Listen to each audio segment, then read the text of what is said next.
Buenas tardes. El día de hoy nos disponemos a realizar el análisis de la política pública económica del presupuesto de las Fuerzas Militares de Colombia y su relación en cuanto a gasto e inversión en el tamaño del pie de fuerza. Los miembros del equipo son Emanuel Tarquino, Jaime Mancilla, Camilo Ramírez y Eduardo Santos. A partir de este análisis del presupuesto de las Fuerzas Militares y su relación con el pie de fuerza, queremos utilizar el marco teórico de Eugene Bardac, que son los 8 pasos para el análisis de las políticas públicas. A partir de eso, pues siguiendo los pasos, iniciamos con el proceso de la definición del problema. En la definición del problema es una razón para hacer todo el trabajo y da sentido de dirección para obtener evidencias de información al plantear el problema.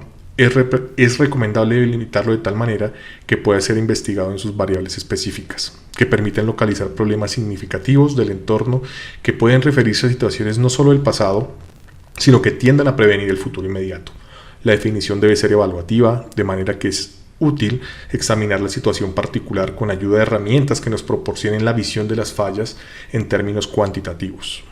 Resulta útil hacer el diagnóstico de las supuestas causas de los problemas, ya que ello brindará los elementos para definir criterios y seleccionar categorías y variables. Al plantear un problema, se recomienda evitar definir la solución dentro del problema, definir los términos involucrados operacionalmente para evitar ambigüedades, delimitar su nivel, descripción causal, predicción, pronóstico, toma de decisiones, etc. Señalar con precisión la población la que se pretende analizar y las condiciones en las que se presenta. La definición del problema es un paso crucial, al que se retorna en los demás pasos. Y en el curso del trabajo analítico, el entendimiento empírico conceptual que tenga el problema permitirá la definición de este vaya evolucionando. Lo recomendable es participar en un equipo en el que el cliente, los superiores jerárquicos o colegas involucrados negocien una definición del problema mutuamente aceptado. Utilizar el análisis de política en el transcurso de un proceso que permite la retroalimentación y la participación colaborativa del grupo. La segunda línea es la obtención de la información, la cual, una vez planteado el problema con sus variables, categorías e indicadores, se lleva a cabo la recopilación de datos, resultando esencial economizar en estas actividades. La clave es tratar de obtener únicamente aquellos datos que puedan convertirse en conocimientos, que a su vez pueda convertirse en información que tenga que ver con el problema definido. Las condiciones en las que se realizan análisis de políticas rara vez nos permite el tiempo necesario para llevar a cabo una investigación académica rigurosa. La información que proporcionan los datos es necesaria para 3 propósitos principales: evaluar la naturaleza y la extensión de los problemas, evaluar las características particulares de la situación concreta y evaluar las políticas que por lo menos algunas personas han pensado que funcionarían bien en situaciones aparentemente similares. El valor de la información radica en el marco analítico de la decisión y depende de la posibilidad de que dicha información permita sustituir con una decisión mejor cualquier otra decisión que se haya tomado sin ella. La magnitud se relaciona con la diferencia entre el valor del resultado probablemente mejorado ante la nueva decisión y el valor del resultado original. Hay una alta probabilidad que el problema no sea único, por lo que hay que rastrear algunas de las soluciones para identificar rutas, lo que nos lleva a localizar información que se constituye en un marco referencial o conceptual. Ahora, en cuanto al siguiente modelo que vamos a estar usando a la hora de análisis, es el modelo secuencial.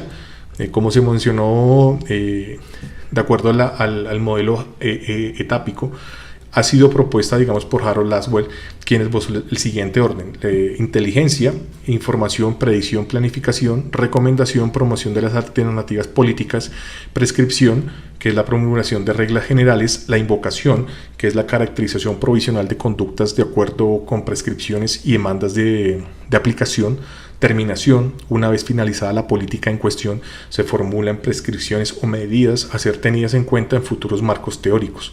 Además de Harold Laswell, para Robert Nakamura, de 1987, probablemente los autores más significativos para el desarrollo del MS hayan sido Charles O. Jones, James Anderson y Nelson Polsby.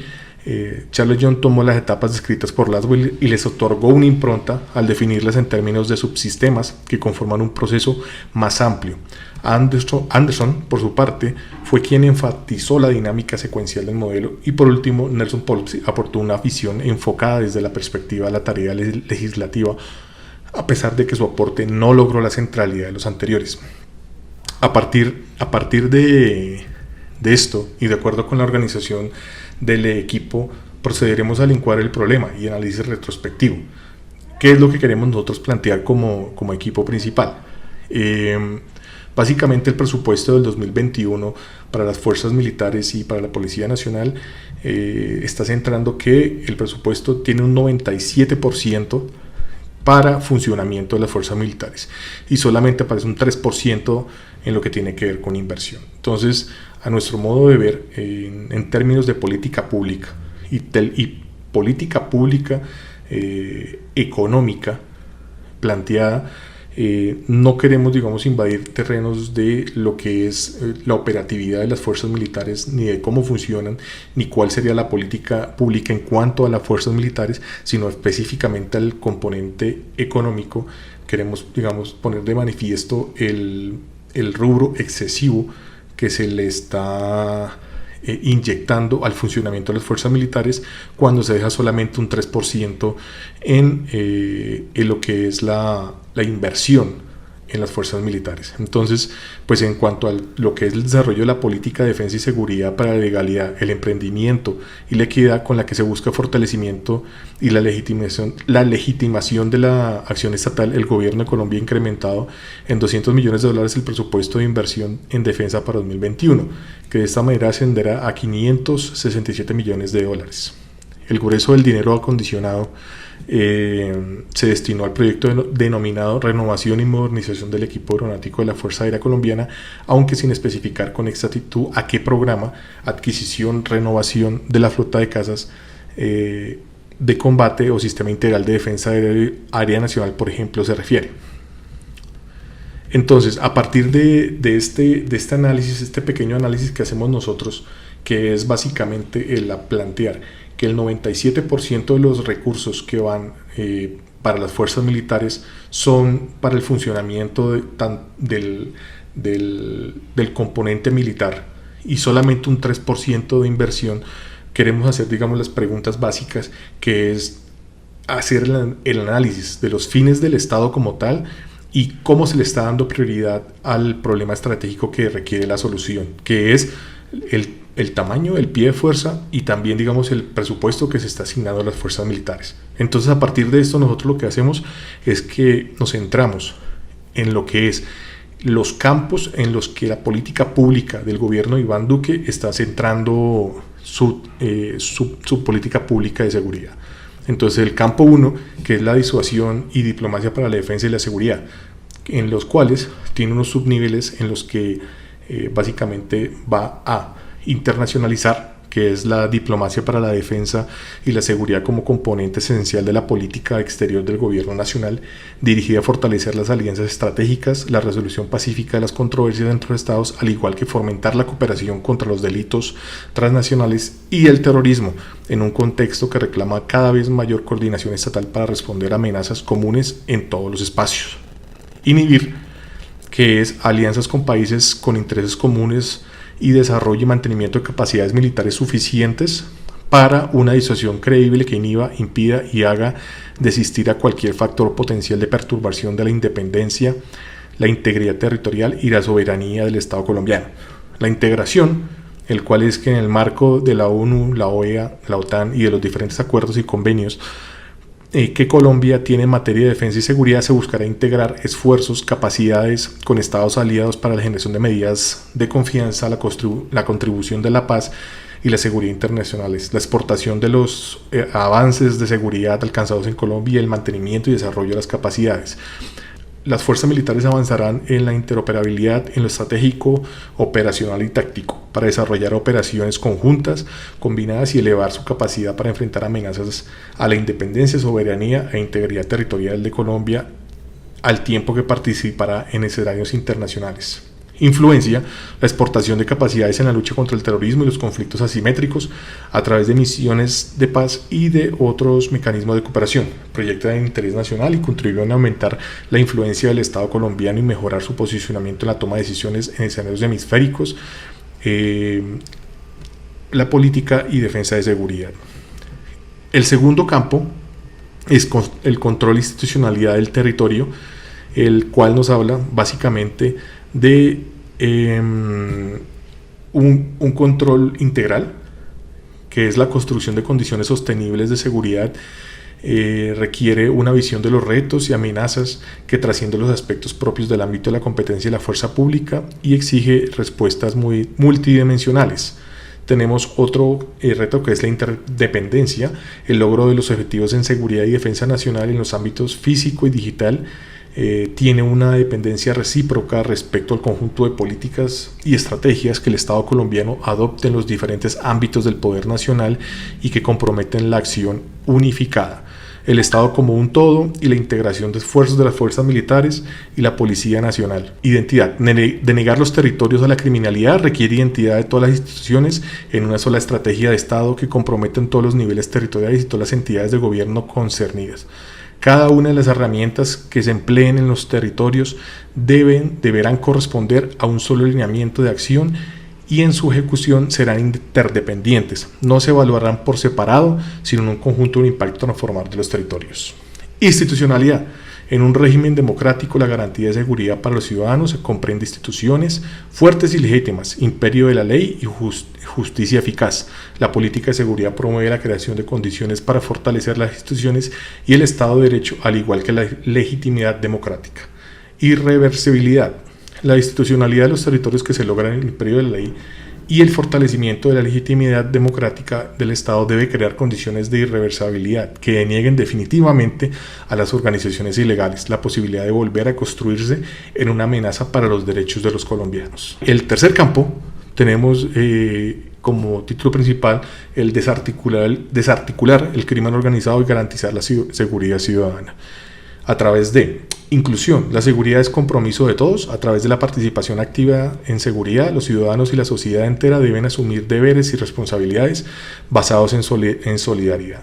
Inhabilitar, el Estado debe impedir que los GAO y las redes criminales mantengan su capacidad de reproducción y adaptación que les permite subsistir a pesar de los éxitos de las fuerzas militares y la policía logra en su contra. La política busca afectar las condiciones que les permiten continuar delinquiendo para conseguir resultados estructurales en contra del crimen organizado y asegurar su desarticulación definitiva.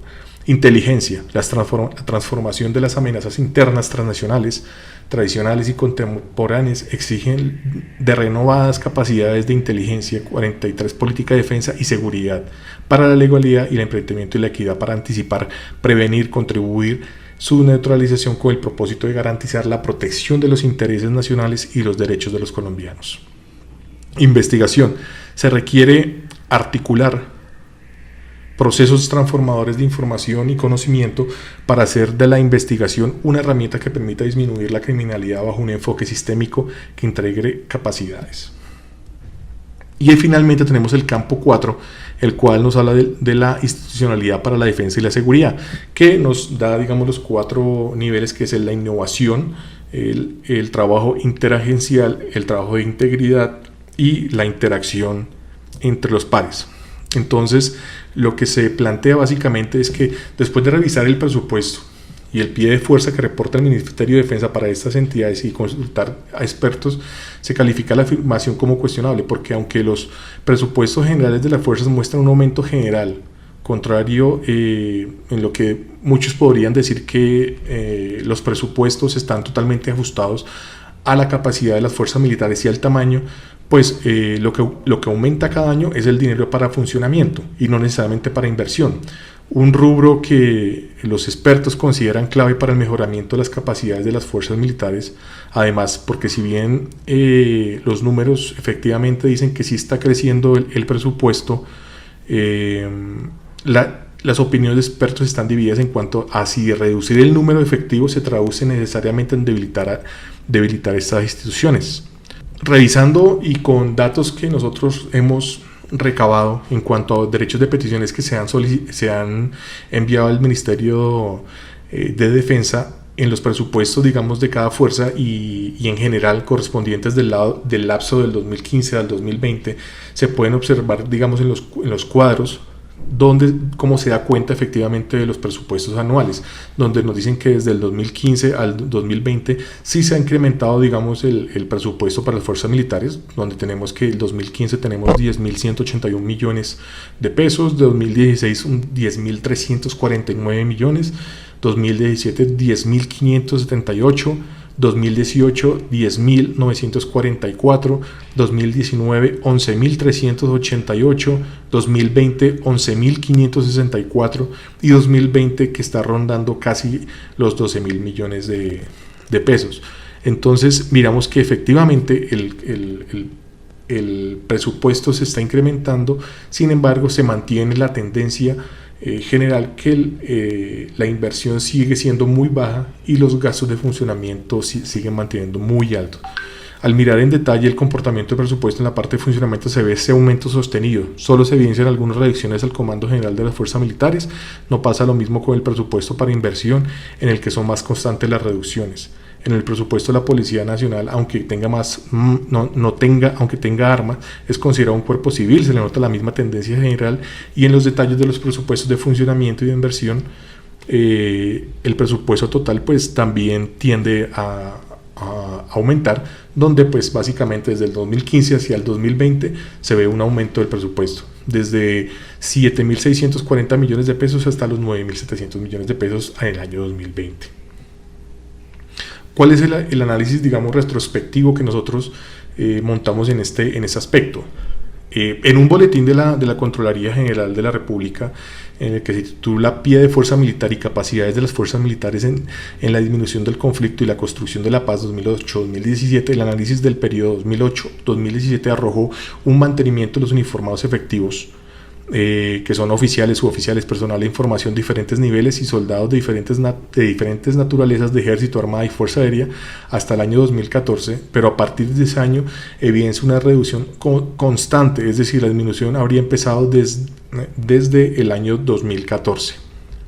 Una comparación entre las fuerzas militares y la Policía Nacional indica que los militares efectivos ascendieron en 2017 a 237.876 uniformados y la Policía Nacional tiene 175.000 uniformados en el mismo año. En el periodo de análisis, mientras las fuerzas militares se han reducido en un 13.3%, la Policía Nacional creció en 34%, en 44.567 activos adicionales, especialmente en los rangos de alumnos, nivel ejecutivo, oficiales, indica el documento. Para finalizar, digamos, ¿cuál es la clave? Un académico que se llama Pedro Piedrahita, director de la Maestría en Estudios Políticos y Constitucionales de la Universidad de Medellín y Magíster en Seguridad y Defensa, comenta que si bien es cierto que se ha disminuido el pie de fuerza, eso obedece al contexto específico de la seguridad en el país, donde ya no se necesita aumentar el pie de fuerza. Tal vez mantenerlo, porque aunque el país tiene todavía muchas amenazas de seguridad, el aumento de pie de fuerza era una fase necesaria que ya se dio en el marco de la política de seguridad democrática. No obstante, fue una aceleración en el incremento del pie de fuerza que tuvo muchos problemas, porque en el afán de tener más personal se cometieron muchos errores en términos de instrucción y entrenamiento, y por eso aparecen tantos problemas al interior de la fuerza pública. En general, eso se explica la violencia policial, los falsos positivos. Hay perspectivas que plantean que en el afán de tener muchos se descuidó la calidad, indicó Piedrahita. Para Piedrahita, ahora los organismos de seguridad del Estado deben centrarse en mejorar las capacidades estratégicas a nivel internacional y las capacidades de la inteligencia. Básicamente esos son nuestros dos primeros puntos donde planteamos el problema de la diferencia que existe entre el presupuesto para las fuerzas militares, el pie de fuerza y el gasto en funcionamiento, en contraposición del bajo gasto en inversión en las fuerzas militares.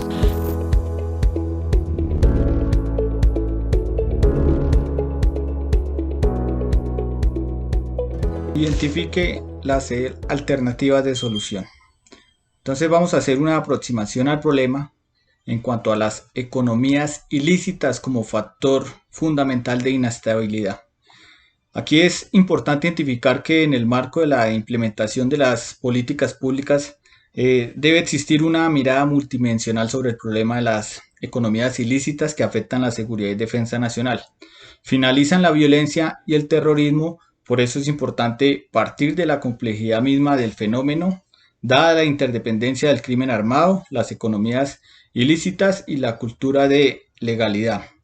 Entonces, en primera medida, frente a la descripción del fenómeno de las economías ilícitas, se es pertinente señalar que uno de los principales objetivos plasmados en la política de defensa y seguridad es la irrupción de las economías ilícitas, debido a que se considera una amenaza para la legalidad, dado que se arraiga la cultura del crimen para el emprendimiento. Esto en razón a que afecta la generación de oportunidades legales y para la equidad debido a que genera un desarrollo criminal que tiende a favorecer únicamente a los sectores corruptos, evitando así el desarrollo social y la sostenibilidad en la sociedad. Entonces, desde este enfoque, la política tiene el objetivo de quebrantar el crimen, el crecimiento de un sistema ilegal, ¿sí?, económico que financia todos los problemas en materia de orden y estabilidad a nivel nacional. En otros términos, se entiende que el centro de gravedad de las organizaciones criminales y armadas es el financiamiento, debido a que con esto tienen un despliegue y se les va a facilitar su logística y su operatividad. Entonces, entrando un poco al comportamiento de la amenaza, teniendo en cuenta autores como Andrés Noel Roth, que manifiesta que en el establecimiento de una agenda común se permitió identificar las economías ilícitas como un factor determinante a contener por parte del Estado.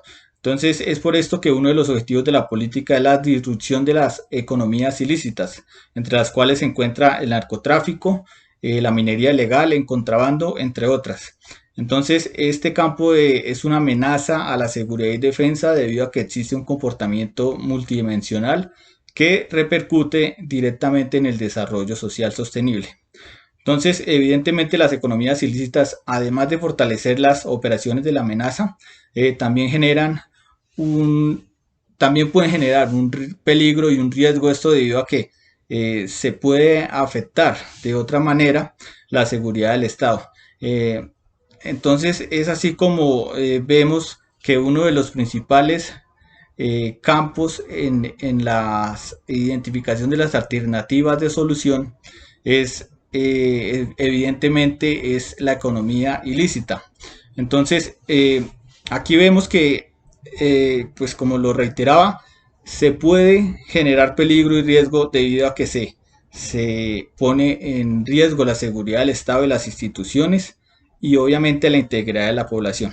Entonces, citando a otro autor, Mejía, las políticas públicas se ven afectadas debido a múltiples factores como la corrupción en el marco de la implementación, y su formulación puede sesgar la eficiencia y la efectividad de la política. Entonces, vemos como en Colombia, que es uno de los países que tiene un índice de corrupción alto, esto impacta no solo en el problema de orden y la violencia, sino en el desarrollo social y económico, debido a que el aumento del crimen organizado responde básicamente a la necesidad del financiamiento de estos grupos. Entonces, por tal motivo es la importancia de esa disrupción de las economías ilícitas. Entonces, teniendo en cuenta el enfoque de la seguridad multidimensional propuesto por la Organización de los Estados Americanos, se pueden enunciar tres propuestas contundentes a evaluar desde los diferentes campos de acción del Estado. El primero sería el campo social. Este campo se encuentra plasmado como uno de los más importantes en razón a que es el capital humano es el factor determinante para que las economías sigan funcionando o por el contrario inicien a desintegrarse. Entonces, según Jiménez y Acosta, las poblaciones que mayor se exponen a delitos de alto impacto son los que evidentemente contienen problemas de desarrollo económico y social. Estas generalmente se encuentran en la periferia de nuestro territorio, en el territorio nacional. Es así donde son varios los motivos que se permiten evidenciar que las economías ilícitas se convierten en una amenaza para la población. La falta de presencia institucional, la corrupción a nivel local, departamental y la degeneración de la cultura del respeto por esa autoridad y por esa legalidad. Entonces, una de las soluciones que se pueden plantear es el fortalecimiento de la cultura, la legalidad. Entonces, de acuerdo al Nacional de Desarrollo, que es el Pacto por Colombia, el Pacto por la Equidad, si bien es cierto, es una de las líneas estratégicas es la importancia de fortalecer el imperio de la ley y de la convivencia. Bueno, entonces en este documento se plasma la idea de fortalecer mediante la adecuación y respeto por la autoridad los valores democráticos en contra de la ilegalidad.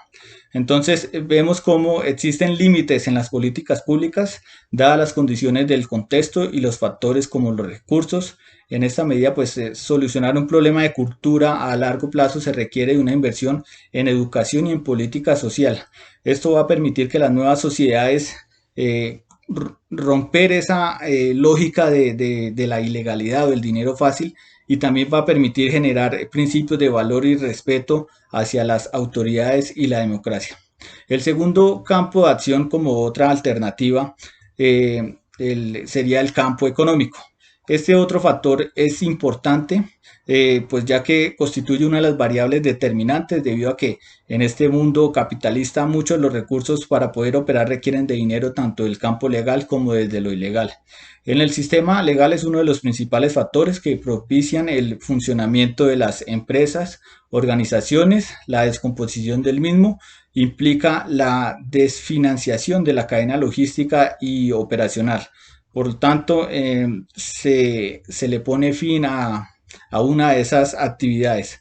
Entonces, vemos como la solución para este campo de acción económico se podría plantear como la alternativa de la interrupción de estas cadenas ilícitas. Entonces, esta solución se contempla en el Plan Nacional de Desarrollo. Sin embargo, se encuentra limitada por muchos otros factores, como la complejidad de rastrear mineros ilegales provenientes del tema del lavado de activos, aunque son soluciones que involucran necesariamente a mediano y largo plazo. Es importante destacar la adquisición de las capacidades militares coordinadas en los sectores privados, pues muchas de las economías tienden a salir del país. Entonces, en consecuencia, se requiere aumentar de estas capacidades para el rastreo de estos capitales, que permita conocer cuáles son nuestros principales actores inmersos en estos problemas de economías ilícitas. Pues desde el campo operativo, en el tema de la parte rural, las áreas mineras ilegales, o desde las mismas fronteras, es el capital que se reinvierte en temas de armamento, tráfico de armas y hasta el mismo narcotráfico, que esto sería lo más preocupante para las autoridades. Entonces, desde esta perspectiva, romper con las cadenas de suministros y también logísticas es una forma de impedir que las economías y las operaciones de los grupos ilegales puedan prosperar, ¿sí? Entonces, vamos a tener en cuenta otra alternativa, que sería el campo militar. Entonces, esta sigue siendo una de las más viables alternativas que se pueden considerar en la política de defensa y seguridad, pero aún sigue siendo la más costosa, porque pone en riesgo a las personas, y obviamente también debe tener aspectos fundamentales, como el aumento de la seguridad en los territorios con alto margen de delincuencia, violencia, que obviamente esto va a propiciar también el crecimiento de las operaciones sostenidas contra la autoridad pública. Por lo tanto, más que aumentar el pie de fuerza, es aumentar la presencia institucional en el territorio. Entonces vemos que la solución a este campo, a la alternativa de solución del campo militar, sería una acción integral. Entonces vemos que la acción integral es considerada como aquella cooperación interinstitucional y de inteligencia de todas las organizaciones del Estado, involucrando sobre todo la participación de la fuerza pública como el principal articulador de las acciones institucionales. Entonces, al ser la fuerza pública uno de los principales autores inmersos en el conflicto armado, se puede también ser el principal benefactor y articulador de la necesidad real de la población. Entonces, el problema del conflicto armado tiene del conflicto armado es algo interno que pues realmente es por falta de que otras instituciones puedan resolver los problemas sociales y económicos. Entonces, aquí es donde se habla que se requiere la acción integral frente a la erupción de las economías ilícitas. Esto se logra mediante la inversión social y creando oportunidades laborales y que esto pues obviamente va a desplazar el pie de fuerza ilegal y asimismo nos va a traer un sector de legalidad.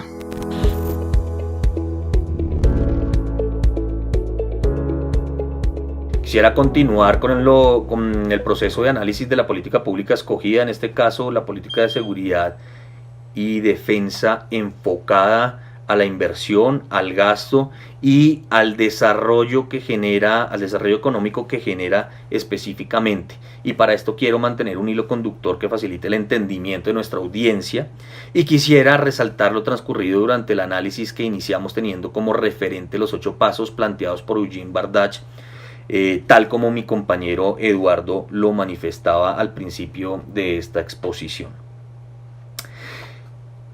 Durante nuestro análisis recordábamos la preocupación que se generaba durante años por establecer un concepto claro y una definición precisa que permitiera el buen entendimiento y la relevancia de las políticas públicas. Y pues llegamos a la conclusión de que esto ha sido objeto de estudio por múltiples académicos que desde la ciencia política y otras disciplinas han visto la necesidad de ahondar en el estudio de este tema. Y pues según estos múltiples académicos, pues tras de que es necesario plasmar o identificar en el imaginario o imponer plantear en el imaginario colectivo un concepto clarificado de lo que se debe entender por políticas públicas, pues este concepto finalmente ha generado y mantenido durante el tiempo una cantidad o varias definiciones a la fecha. Entonces, pues durante nuestro proceso, y como en todo proceso y el ciclo de análisis que hemos iniciado, nos basamos en, como principio, establecer para nosotros qué representaba una política pública, y basándonos en el modelo conceptual, identificando y delimitando el problema, teniendo claro y discutiendo ese concepto, pues llegamos como a la conclusión de que ese concepto más acertado o más cercano con el que nosotros pues veníamos a trabajar era el referenciado por los autores David Sánchez y el profesor Raúl Velázquez, estudiadas durante nuestras sesiones académicas y dentro del plan de estudio estipulado. Y pues esa aproximación finalmente nos ayudó o fue determinante para que nosotros como grupo, pero finalmente en dada ocasión o en ese eventual rol de estrategas, pudiéramos plantearle a esos actores ese significado y que generáramos esa cercanía y pudiéramos hablar, en otras palabras, el mismo lenguaje.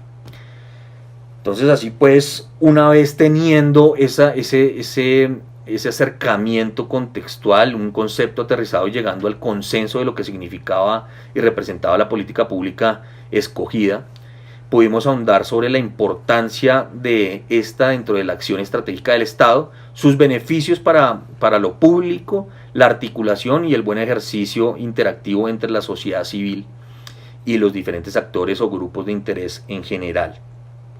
Y de esta manera pudimos identificar y delimitar el problema siguiendo lo que nos planteaba el actor Egon Montesinos en los límites del enfoque de la política para definir el problema de lo público, determinando que se identificaba una clara contradicción en la política pública de seguridad en los 4 campos y el presupuesto para las fuerzas militares, toda vez que el 97% de dicho presupuesto está destinado para el funcionamiento y solo el 3% se destina para la inversión. Así como también pudimos identificar que la relación era directamente proporcional entre los índices de inseguridad y los de prosperidad o desarrollo económico a lo largo y ancho del territorio nacional, tal como lo han manifestado muy bien mis compañeros Eduardo y Camilo en el análisis de investigación de los puntos de verificación, definición, detalle del problema, la identificación de los criterios de decisión, la identificación de alternativas de solución y pues la evaluación de alternativas,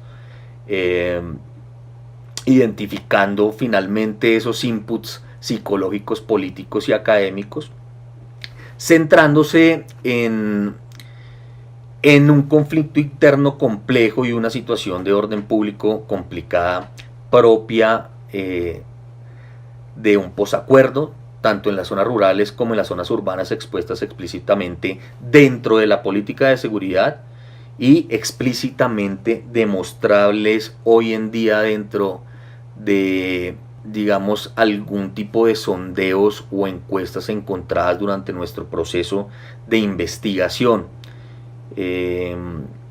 Dado caso o en el que nosotros pues trabajamos con una mayor parte, encontrábamos que la percepción, digamos, para el input político y psicológico, la percepción de inseguridad para el 92% de las ciudadanías va por mal camino de los encuestados, ¿no? Entonces vimos con pues mucha preocupación ese tema, de acuerdo a lo que nos planteaba y nos presentaba la más reciente encuesta Inbamer que salió en el mes de agosto. Entonces, de esta manera, pues, identificando el problema a través del árbol de problemas y los criterios de viabilidad técnica, política y administrativa, pudimos establecer que las alternativas eran viables según la voluntad política o debido a la voluntad política, las capacidades del Estado colombiano y el interés por avanzar en esa materia. Y de la misma manera encontramos que también es viable poner más recursos que garanticen el desarrollo económico de las comunidades, no solo en economías tradicionales, sino también en economías circulares y de desarrollo sostenible, por medio de alternativas tanto monetarias como no monetarias, y bajo procesos de gobernanza tal como lo planteaba el señor mayor Camilo Ramírez en su intervención anterior.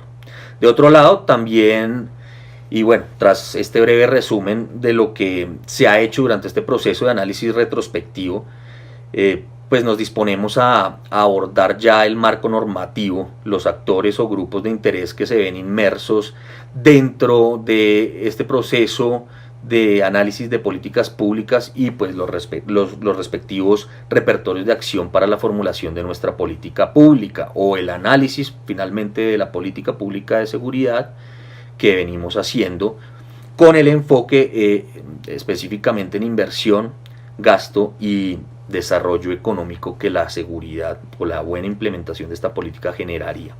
Y para eso teníamos que tener presente que la política pública a formular va a estar dentro de la gran estrategia. Para autores como Eugene Bardach, este momento analítico resulta trascendental debido a que en él se encuentra una visión aterrizada y clara de lo que será esa correspondencia entre la política pública que estamos analizando, la formulada, y lo que se viene trabajando en todo, digamos, el sistema de planificación nacional. Eso finalmente es lo que se traducirá en los impactos o lo que podremos ver al momento del monitoreo y de impactos y de evaluación de impactos, ¿no? Pues que esta política va a tener en la sociedad durante su implementación y pues cómo va a afectar o a impactar específicamente en la acción estratégica de todo el aparato estatal. Entonces, dentro de esta parte de análisis es necesario, por un lado, iniciar un proceso de identificación y segmentación de los grupos de interés, actores públicos y privados, de veto o triángulos de hierro que participarían bien sea en la formulación o en la implementación de la política según lo establecía el ejercicio. De otro lado, también era necesario identificar los repertorios de acción, bien sea de carácter material o simbólico de la política pública, para finalmente llegar a determinar cómo se alinea con los programas a través de los programas, cómo se alinea con el Plan Nacional de Desarrollo, pues que según la política que estudiamos debía ser el Plan de Desarrollo de 2019. Y como primer asunto analítico, nosotros consideramos muy importante resaltar que factores como el proceso de modernización y el nuevo papel del Estado, de las instituciones de ese Estado, instituciones como el Ejército Nacional, pues generaron algunas o nuevas necesidades, como la de replantear la articulación social en las comunidades donde el Estado en general había dejado de ser de las principales instancias de coordinación, brindándole o abriéndole un espacio muchísimo más protagónico a la ciudadanía, a organismos multilaterales y a medios de comunicación, entre otros, tal como lo expone el texto La Agenda Pública en sus teorías y aproximaciones metodológicas, una clasificación alternativa, donde se plantea finalmente que hay un modelo político democrático donde se enfatiza la centralidad y donde se relega la centralidad que ocupaba el Estado para enfatizarla en los medios de comunicación, los actores civiles o la sociedad civil, la opinión pública e incluso organismos multilaterales que empezaron a jugar un rol muchísimo más protagónico dentro de ese proceso de toma de decisiones, desplazando como central al Estado en la toma de decisiones del modelo clásico, tal como lo hacían referencia en ese texto, citando a Dorantes en 2008. De ahí pues esa importancia de consolidar una cultura estratégica, crear un plan estratégico para formular esa o para diseñar esa política o las diferentes políticas públicas y propender por persuadir a esos diversos actores, y pues a partir de esa cultura estratégica ya digamos su implementación es importante debido a que se genera a partir pues de ese plan estratégico vinculando todos esos actores y dándole relevancia a esos sectores participantes en aras de diseñar el curso de acción más favorable y encontrar las salidas eficientes y eficaces para resolver dificultades existentes con relación a los temas tratados en el problema público inicialmente identificado. Entonces, la pregunta que surge inmediatamente es ¿cuáles son esos actores? Y según el seguimiento hecho. Y bueno, nosotros finalmente identificamos los siguientes. Como primera medida debimos dividir esos grupos de interés de manera que nos permitiera saber quiénes son los que, dado caso, actuarían como aliados o validadores de la política pública formulada y quiénes, por el contrario, harían las veces de detractores o indecisos en ese apoyo, así como también algunas tácticas dentro de esa estrategia de difusión y comunicación para persuadir a dichos grupos reacios a la política formulada o a la política de estudio. Y dentro de ese proceso investigativo pudimos dividir en tres grandes grupos a esos actores. El primero, que lo denominamos de validadores, identificamos habitantes de las regiones. Entonces la pregunta sería, ¿cómo podríamos reforzar su apoyo y por medio de qué canales? Entonces, pues en el proceso de discusión identificamos actividades pedagógicas, charlas comunitarias, actividades que en general permitían reforzar nuestro mensaje en la comunidad, haciendo que se mantuviera el interés y el apoyo del proyecto de la política pública formulada en ejecución, mejor dicho. También identificamos dentro de esos validadores algunos inversionistas privados que reconocen que la seguridad es un factor determinante para el desarrollo normal de sus actividades y de su negocio. ¿cierto? Entonces esos inversionistas privados entraron dentro de nuestros validadores y pues identificamos los canales como reuniones 1 a 1, desayunos, encuentros periódicos que generen una constante interlocución, permitiendo que se estrechen esas relaciones y se identifiquen el discurso hacia la opinión pública, garantizando que continúe ese apoyo.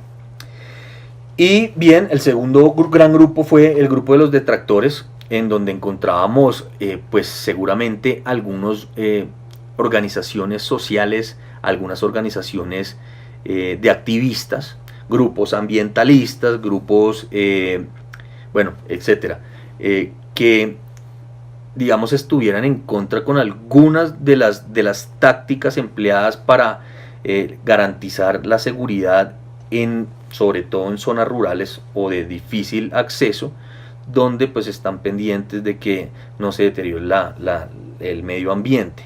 Y eso, pues por esa razón fue que nosotros lo identificamos como detractores. Digamos que nos situamos en la peor escenario para lograr establecer que pues esos podrían ser en dado caso unos detractores. ¿Cómo podríamos persuadirlos a que nos ayudaran? Bueno, con reuniones grupales, informes de gestión, estudios técnicos y generar espacios grupales, entregar y difundir informes especializados como soporte de viabilidad de la política pública, proyecto, programa, etcétera, específicamente en el tema de inversión de seguridad para generar desarrollo económico. Otros grupos detractores podrían ser algunas ONG internacionales y nacionales. También planteamos los mismos canales, unas reuniones 1 a 1, informes de gestión, estudios técnicos, recorridos por las zonas para que entiendan pues desde la zona de impacto por qué es necesario la seguridad para generar ese desarrollo económico de las regiones, bien sea sostenible o bien sea tradicional.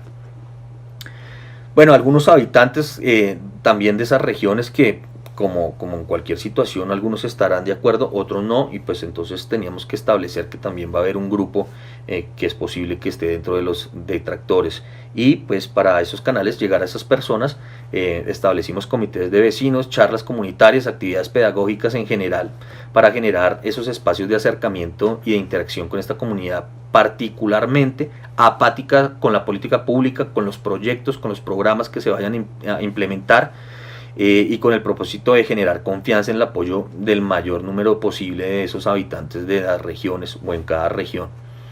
Dentro de esos detractores también identificamos, no podíamos dejar de lado algunos partidos políticos de la oposición, y bueno, los canales básicamente son los mismos, informes de gestión, estudios técnicos, y generar espacios grupales para manifestarle a esos grupos que siguen siendo de interés que esa política, implementar esa política pública de la manera en que la formulamos es importante para el desarrollo económico de las comunidades en esos campos. Y finalmente un grupo de otros donde contemplábamos también pueden ser validadores o detractores, están los medios de comunicación, ¿no? Los medios de comunicación locales, los medios de comunicación regionales y nacionales.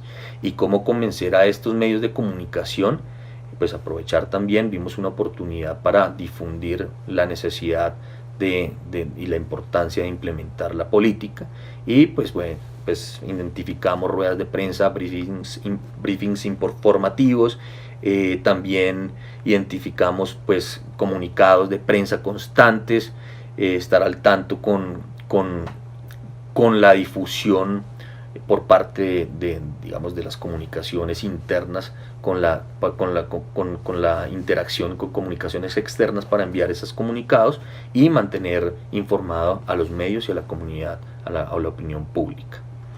Entonces, dentro de este proceso ya identificados,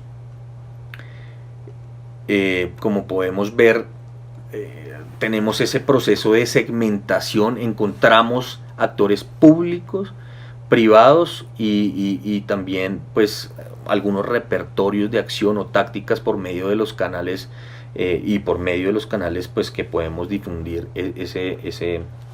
esa información.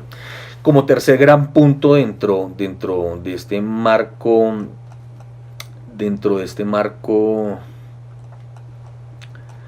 normativo, como tercer gran punto, debimos alinear la política de seguridad enfocada en materia de inversión y desarrollo económico con el Plan Nacional de Desarrollo vigente, y en ese orden de ideas decidimos como primer punto analizar la coherencia y la concordancia entre los objetivos de la política pública de seguridad, pues que es la materia de estudio, y ese plan nacional, y encontramos que se alinean debido a que uno de sus objetivos o el propósito de la política de seguridad plantea que debe generar las condiciones de seguridad que preserven y potencialicen, abro comillas, nuevamente, generar las condiciones de seguridad que preserven y potencialicen los intereses nacionales, la independencia, la soberanía e integridad del Estado. Y este es el punto que hace la relación, al mismo tiempo en que restablezcan y fortalezcan la legalidad, promuevan el emprendimiento y desarrollo económico y sirvan para construir una sociedad con equidad y reconocimiento pleno de los derechos humanos. Cierro comillas. Literalmente, pues el propósito de la política de seguridad nos plantea que deben generarse las condiciones de seguridad para promover el emprendimiento, el desarrollo económico y sirvan para construir una sociedad con equidad y reconocimiento pleno de los derechos humanos. Entonces, aquí se ve claramente esa relación que nosotros exponíamos entre los índices de seguridad y el desarrollo económico, el desarrollo integral de las comunidades. Entonces, digamos que esto está alineado directamente con los siguientes objetivos: seguridad, autoridad y orden para la libertad, la defensa nacional, seguridad ciudadana y colaboración ciudadana, la soberanía, los intereses y los activos estratégicos de la nación, y promover la legalidad, la seguridad y la convivencia en todo el territorio nacional. Esto se ve planteado dentro del Pacto por la Legalidad del Plan Nacional de Desarrollo. El primero objetivo es desarticular las diferentes organizaciones criminales que persisten en el país, disminuir el segundo es disminuir el porcentaje de hectáreas de cultivos ilícitos en Colombia. El tercero es realizar intervención integral de las zonas estratégicas que permitan sustituir economías ilícitas por lícitas.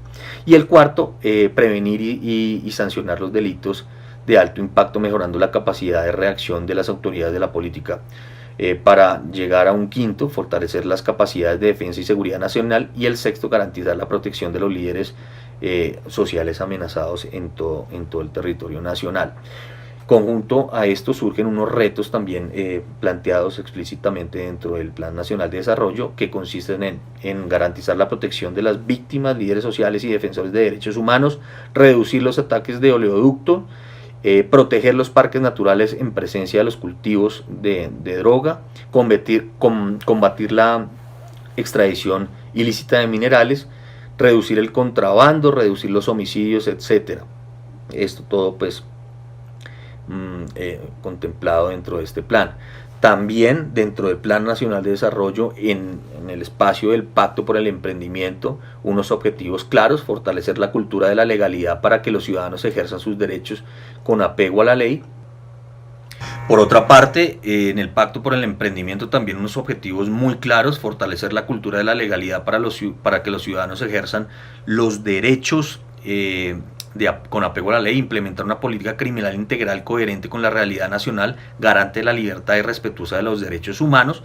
Todo esto alineado con la relación entre seguridad y desarrollo económico, para finalizar con el Pacto por la Construcción de Paz, en donde también los objetivos en síntesis establecen que la paz se construye con legalidad y la legalidad se construye con seguridad y justicia.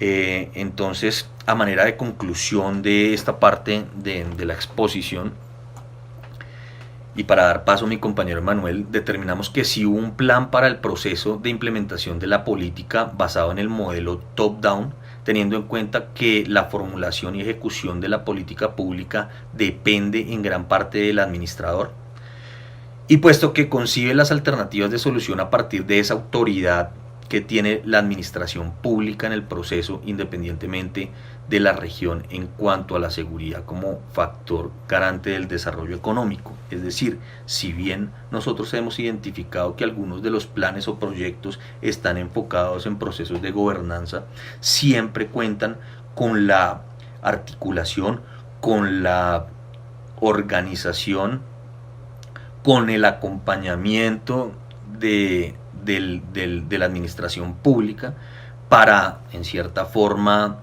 estar presentes y bueno, liderar en algunos casos esos procesos de gobernanza, empoderando a las ciudadanías, vinculándolas, pero siempre con el acompañamiento, teniendo como esa autoridad que es pues muy propia del modelo top-down. Y para argumentar pues dicha posición, ya le doy paso a mi compañero Manuel con la argumentación, explicando esa importancia de esos acuerdos binacionales, esos acuerdos o acuerdos de cooperación, específicamente teniendo en cuenta la importancia de la relación entre Colombia y Estados Unidos durante un largo periodo de tiempo en cuanto a esos factores de seguridad que generen un desarrollo económico, una mayor inversión en seguridad y defensa.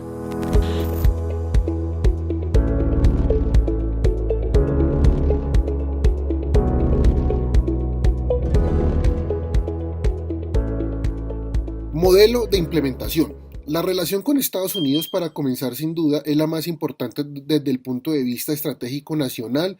Lo es en materia económica, lo es en materia de inversión, lo es en materia comercial, lo es en materia de migración, lo es en materia de seguridad nacional. Por eso, entrar a mirar la relación entre Colombia y Estados Unidos, se toma este ejemplo para analizar el contexto y recorrer un poco los pasos de la historia que nos permitan entender por qué esta relación es tan importante y por qué puede ser muy, muy trascendental los años por venir.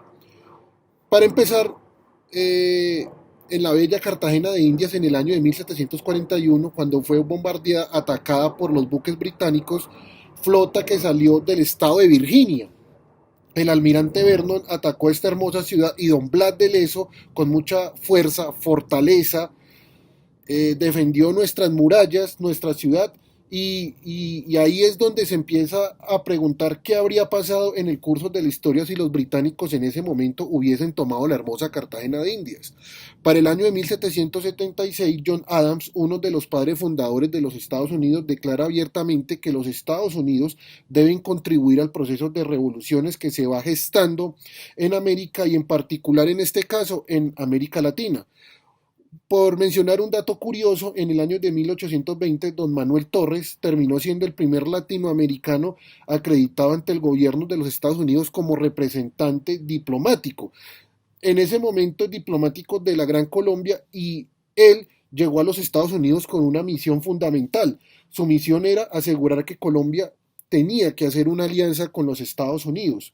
Esa Gran Colombia de la que hablamos y a través de esa alianza con el resto de países del continente, con un objetivo central: impedir que las potencias europeas volviesen a tener la intención de controlar o tomar nuestros territorios.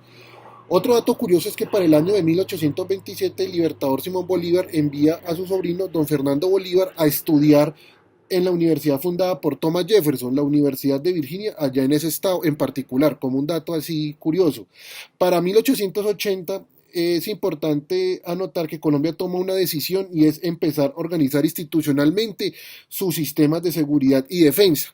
Ahí es donde empezamos a hilar todo lo que tiene que ver con el concepto de economía.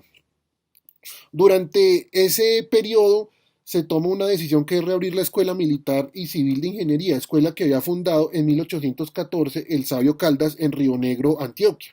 Para estos fines vinieron dos capitanes norteamericanos, vino el capitán Henry Lemblink y el capitán Thomas Nichols, y el objeto fue entonces tratar de construir esa escuela, pues lamentablemente un proyecto que fracasó. Para 1885 el país tiene una guerra, ojo, una guerra civil y sencillamente esa iniciativa se queda en el tiempo. Hay que decir que tuvimos un periodo de muy malas relaciones entre el año de 1902 y 1925. Entre 1902 y 1903 Colombia pudo determinar y sentir el interés que tenían los Estados Unidos de quitarnos nuestra posesión en Panamá. Por supuesto, esto ocurre en noviembre de 1903 y a partir de allí solamente hasta 1925 que se da la famosa indemnización, Colombia mantiene unas relaciones muy frías y distantes con Estados Unidos, hasta el punto que cuando comienza la Primera Guerra Mundial, para el año de 1917, el presidente Wilson sale y le pide a todos los países latinoamericanos que apoyan a los Estados Unidos en esa guerra. Colombia decide mantener su neutralidad en ese momento. No será la misma historia para 1942. Luego del ataque a Pearl Harbor, Colombia sería el primer país latinoamericano que decide romper relaciones con Japón, Alemania e Italia en una señal de la clara alianza que a partir de allí se gestaba entre Colombia y Estados Unidos. No olvidar que frente a estas costas del Caribe se hundió un submarino alemán en el marco de esa situación. Para el año de 1948, en Bogotá, se da un hecho trascendental en la historia de la relación. Se crea la Organización de Estados Americanos, la famosa OEA. En el momento en que se crea esta organización, liderada a partir de ese momento por don Alberto Lleras Camargo, presidente de la República, termina por mostrarse un paso adicional en los elementos comunes de la relación, que ya trascendía lo militar, pasaba por lo económico y ahora se fundamentaban en lo político.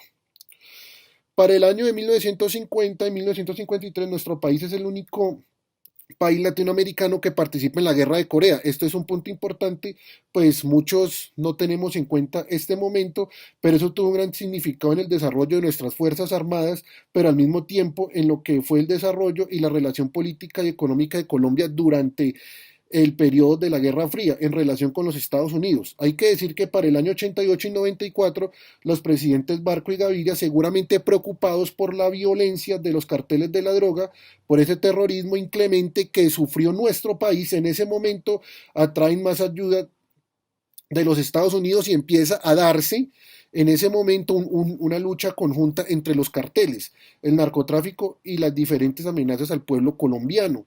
Hay que decir que allí se dieron golpes como conocemos todos, el fin a Pablo Escobar. Para el año de 1994 y 98 hay que decir que se vivió un periodo duro y prácticamente la relación entre Estados Unidos y Colombia estaba enfocada en la relación con la Policía Nacional y se discutía el tema de las preferencias arancelarias. Hay que reconocer el papel del presidente Pastrana en el año de 1998-2002, presidente Pastrana y su gobierno que contribuyeron al diseño de lo que sería el Plan Colombia.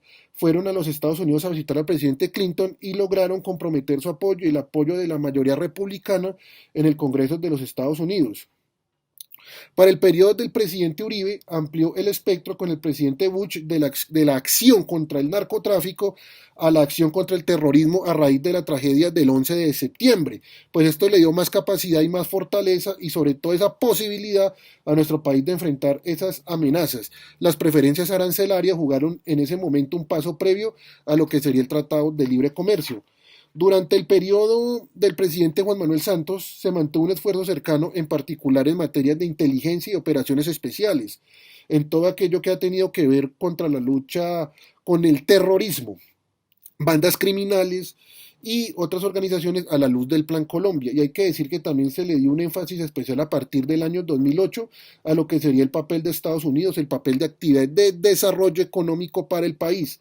Para el año 2006 al 2012 el país vivió las negociaciones del Tratado de Libre Comercio, negociaciones complejas, duras, difíciles y que en algún momento incluso fueron atajadas por casi 5 años en el Congreso de los Estados Unidos, solamente hasta el año del año 2011 y luego de la firma del Plan de Acción Laboral se logra sacar adelante el Tratado de Libre Comercio entre Colombia y Estados Unidos. Y hay que decir, ya para ese tiempo, Colombia y Estados Unidos se habrán convertido en aliados estratégicos y tenían dos instrumentos de relacionamiento, el Plan Colombia y el Tratado de Libre Comercio. El Plan Colombia sirvió para la lucha contra el narcotráfico y el terrorismo en materias de seguridad, nos dio movilidad, nos dio inteligencia, nos dio capacidad de operaciones especiales que incomparables en el mundo y nos dio estándares en derechos humanos y nos dio capacidad de planificación en materia de desarrollo y políticas públicas y nos dio también reformas a la justicia que han ido enfrentando la impunidad en el país. Todo esto para dar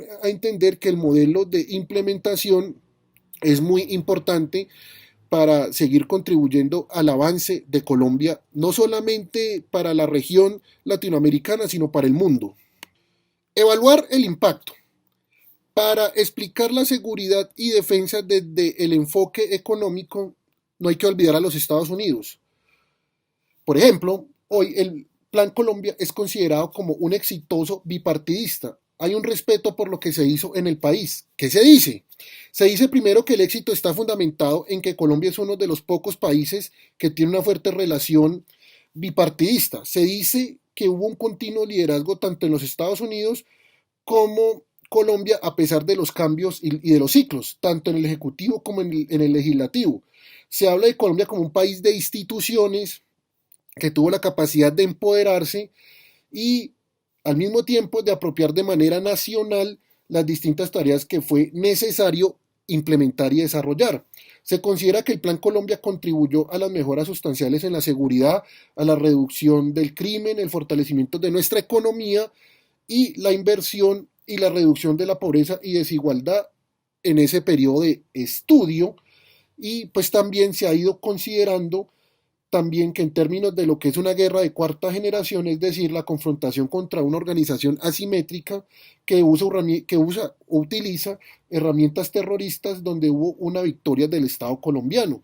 Se cerraron las condiciones para establecer un modelo de negociación de paz. Cuando pase el tiempo, se evaluará cómo se hizo. Pero es indudable que hoy en día se puede afirmar que es precisamente todo ese trabajo que estemos en ese ciclo de posconflicto. Hoy se reconoce en ese marco también como la posibilidad de que Colombia se haya convertido en un país exportador en seguridad. Pasamos de ser un receptor de ayuda a un exportador de seguridad en la región y en el mundo, convirtiendo esto en una capacidad de influencia real en materia de relación estratégica. Estados Unidos es una economía de 18 trillones de dólares. Por el cálculo de poder adquisitivo. Es la segunda economía del mundo en ese cálculo, detrás de China, y es la primera economía del mundo si se calcula por otros indicadores. Colombia, por PPP, es una economía de 670 billones, la 32ª economía del mundo. Las importaciones de Colombia desde Estados Unidos sumaron, se toma como por ejemplo el año 2015, 15 billones de pesos, es decir, el 28.5% del total de las importaciones del país. Nuestras exportaciones sumaron al menos 10 billones de pesos, lo que implica el 12% de esas exportaciones, tanto que son industriales. El único rubro que creció en el año 2015, las importaciones a Estados Unidos, fue la industria, que creció un 8.4%. Creo que esto es un tema importante de considerar, esto sin olvidar de la inversión de los Estados Unidos en Colombia. Entre el 2004 y el 2015 alcanza los 27 billones de dólares, y la inversión colombiana en los Estados Unidos dejaron un resultado de 7 billones. Colombia tiene cerca de 2 millones de personas viviendo en los Estados Unidos, tomando el punto de migración. Se estima cifras del año 2014 que 1.200.000 colombianos viven de manera legal, pero cerca de 600.000 viven de manera ilegal. Se tiene una cifra de 430.000 norteamericanos para el año 2015 que llegaron a Colombia. Alrededor de 1.260.000 colombianos viajaron a los Estados Unidos. Creo que son detalles y cifras a mencionar. Lo primero es que el país se está moviendo hacia la paz, ya lo sabemos. No es un hecho automático, es un hecho de tiempo, es un hecho que nos va a demandar el mismo esfuerzo para lograr derrotar la violencia, llevar la paz, llevar un esfuerzo militar, siguiendo las elecciones que se acaban de realizar en Estados Unidos, que nos obliga por las tensiones que se están dando a hacer un esfuerzo especial para conservar ese bipartidismo que explicaba al comienzo. Y hay una agenda que cada vez más diversificada, que ya no solo son los temas de seguridad nacional, sino que terminamos en asuntos como educación, ciencia, tecnología, cambio climático, contra la corrupción. La Alianza Pacífico se abre como un nuevo elemento y una nueva capacidad de relacionamiento. Nuestra economía pasa de ser una economía de 48 o 49 millones de personas a unas de 240 millones, y es así como hay que entender esa lógica de cooperación, lo que nos viene. Inobjetable el papel de Colombia en Centroamérica, los bancos colombianos, empresarios colombianos, las industrias colombianas, los servicios colombianos, hoy en día son posiblemente la mayoría de jugadores en Centroamérica y el Caribe, pero al mismo tiempo, desde el punto de vista Estado, nos hemos dedicado a influir en estos países de manera sustancial en materia de seguridad y en materia de desarrollo institucional. Creo que esto es fundamental también mencionarlo. Colombia es la piedra angular en visión de los Estados Unidos para la estabilidad de América Latina. Lo es porque lo que tiene Colombia es un modelo de competencia con otros países. Esto era un Estado fracasado que se ha convertido en un Estado viable y en un Estado que puede mirar al futuro con todos los retos y problemas versus con otros estados que al mismo tiempo que iniciaron modelos distintos y han terminado en una situación bastante diferente y contradictoria a la que tiene nuestro país. Colombia y Estados Unidos deben tener una relación especial ya que es el paso de relación estratégica a la relación especial. Relación estratégica es Turquía, son los países de la OTAN, relación especial es el Reino Unido, es Israel, es Australia. Ese paso Colombia lo viene dando. En esta relación que pasa a ser una relación estratégica a ser una relación especial entre Colombia y Estados Unidos, lo primero es que hay que dar el paso al Plan Colombia, a Paz Colombia. Ya digamos que es el nuevo marco de relacionamiento que tiene el Congreso de los Estados Unidos y el Ejecutivo para Colombia. Esto se dio básicamente a la visita que hizo el presidente Santos en el año de 2016 y el anuncio que hizo el presidente Obama ese mismo día en la Casa Blanca. ¿Qué busca la Paz Colombia? Busca atender los retos de los acuerdos de paz, la desmovilización, el desarme, la reintegración, la inversión social en áreas marginales del país, el desminado, el desarrollo de la justicia transicional y el fortalecimiento de la justicia en general. Todo esto es la evaluación del impacto para entender cómo se puede seguir implementando la estrategia económica en seguridad y defensa nacional. A modo de conclusión, Colombia es un país que tiene hoy un gran respeto en el mundo. Colombia es un país que puede gozar de tener una relación especial en materia económica, de seguridad nacional política con la principal economía del mundo. Pero para poder aprovechar todo esto, Colombia tiene que cuidar lo que se ha ganado con tantos sacrificios en estos años. Mantener los esfuerzos de seguridad, mantener los despliegues de las Fuerzas Armadas es un tema vital. Es fundamental la regulación de los territorios. Primero, no se puede perder el control ni compartir el control territorial en ningún escenario. Segundo, es necesario que la regulación ambiental y la regulación de manejo de comunidades sea suficientemente competitiva para que los grandes proyectos se puedan realizar en las zonas más apartadas del país. Esto le permitirá no solamente mejorar su relacionamiento económico con la región, sino tener más conocimiento y tener mejor inversión global. Reducir los costos del capital en Colombia. El país no puede ponerse como meta en el índice de libertad económica. Hoy Colombia somos el número 32. Colombia debería estar entre los 20 primeros para los próximos 10 años si queremos atraer el suficiente capital y si queremos realmente lograr ser suficientemente competitivos para así alcanzar inversión en materia de educación, tecnología, del medio ambiente, innovación y tecnología y por supuesto en materia de infraestructura. En estos años se ha hecho tal vez las obras de infraestructura más grandes en los últimos 10 años, pero seamos realistas, no son las obras del tamaño que se están haciendo en Asia, que se están haciendo en los países más avanzados del mundo. Colombia es un país potencia pacífica regional, pero que podemos tener una variación global por el bien de la calidad de vida de todos los colombianos.